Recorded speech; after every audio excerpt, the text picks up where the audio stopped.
How involved should you be in grad school? Now, there's a lot of different extracurricular activities in grad school, and it might be hard to try and figure out which one you should do. In this video, I'm going to talk about some of the main core things that I think you should focus on in grad school in terms of extracurricular activities. So if that is interesting to you, then stay tuned. We're going to talk about that in this video.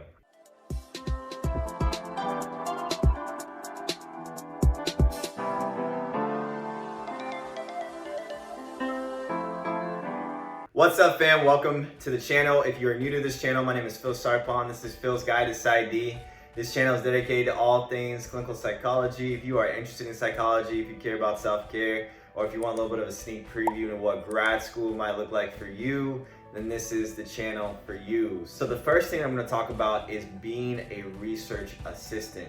I think being a research assistant is a great extracurricular activity to do. There are some schools that require it, but there are also some schools that have it as sort of optional. And the nice thing about being a research assistant is that it does pay you some money. Like, most schools will pay you money to be a research assistant. I think being a research assistant is actually really important because in most doctoral schools, you're going to have to do a dissertation. And being a research assistant is a great way to expose you to a number of different research, how to differentiate between good and bad research, your writing skills. There's a lot of things that you can learn as a research assistant that are going to help you with your dissertation, that are going to help you with future research, they're going to help you in terms of collaborating with other people in terms of how they do their research. So I think being a research assistant is actually something that is valuable in terms of it won't waste your time. You will learn, hopefully you will learn a lot in terms of being a research assistant, that you can apply those same skill sets into your dissertation or into future research as you move on to becoming a clinical psychologist.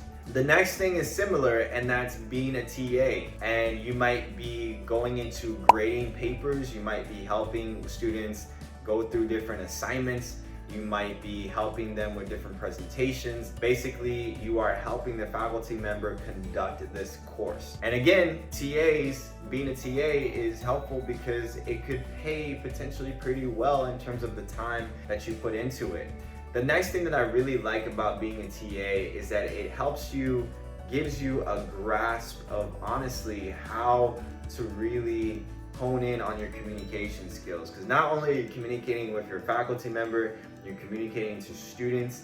A lot of times for people that are wanting to be clinical psychologists and are actually wanting to teach in other doctoral programs, I think being a TA is absolutely essential, because being a TA, you're kind of like the mini teacher, right? Like you're the mini professor in a number of different ways as you grade work and assignments and papers. The other extracurricular activity that you should think about is publications. Now, this kind of goes along with the research, because as you become a research assistant, you're going to automatically get publications with your faculty member, even individually as yourself.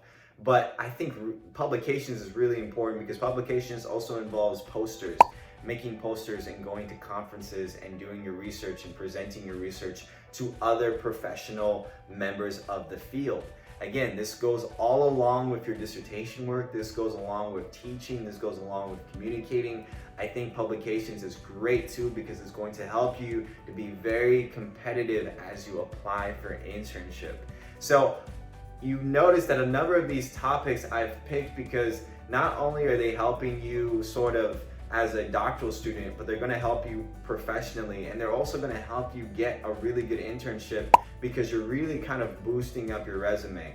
The whole thing about extracurricular activities is that you shouldn't waste time with things that aren't necessarily going to boost up your resume. Now, I'm not saying that you shouldn't do things that you enjoy or that aren't going to be on your resume, but I am saying that you want to be intentional about picking extracurricular activities that help you individually as a person, that either help you professionally, that help you as a student, or that will help you basically become more competitive to get an internship after your doctoral program.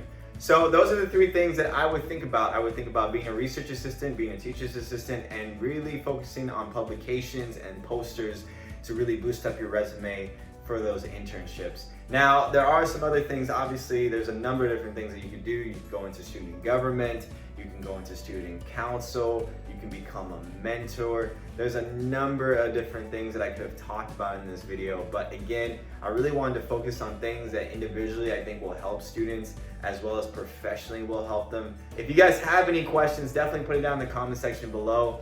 Put down in the comment section anything that you are particularly excited about when you go into grad school and some of the extracurricular activities that you want to be involved in.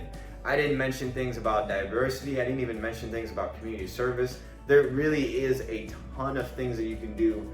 This video would be way too long if I brought in all of those things, but put it in the comment section anything that you want to get involved in or anything that you are excited about getting involved in grad school.